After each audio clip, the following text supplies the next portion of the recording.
Natanggal na yung ngipin ko. Oo, yan si Miko. Pati ni, si, ano, natanggal ang kuwan, panga. Nunoy? Pati na si Miko. Lubyok po, ang mata po niya. Naustog. Ang ngipon tagin ni Mayo. Ang kining si kini Rodel si Dr. si Tuljuan. Ang, wa kaayo katua si kuan. Ang kining bukan mo omni pagpupukaw. Basta si Buyot.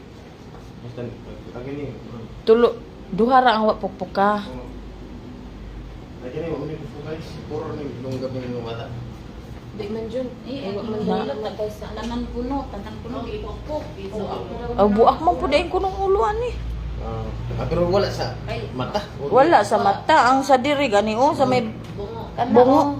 Mo na ingon nilang nawasak ko nung suwang o kanang na kuan ba wasak to giayo lang. Abi kanilang nagdunggab sila baboy no. Kana maunay ingon nga kanang giayo lang na iyang suwang. Tanan puno may tama sa ilong. Sa? Tanan. May alas 6. Di ka mag-thank you. Sige, ingat Ingat. ka. Tanan di ay giilok day sa ni.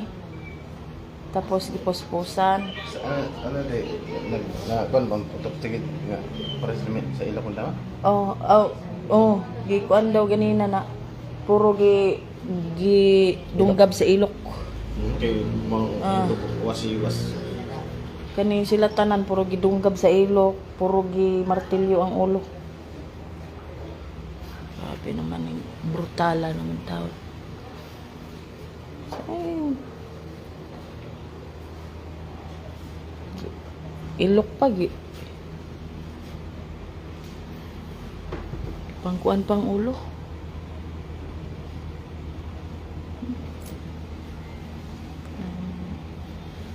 Tabuag jud.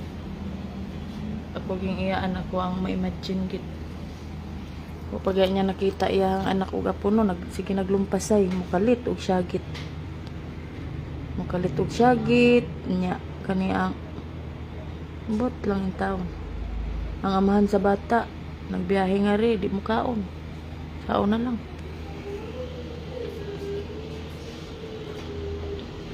Inaning sitwasyon dito sa baryo, inaning sitwasyon siyempre sa bahay, inaning Sabi.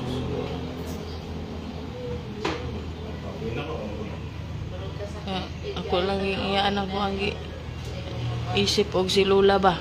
Kaya akong Lola gusto na ako din ako pa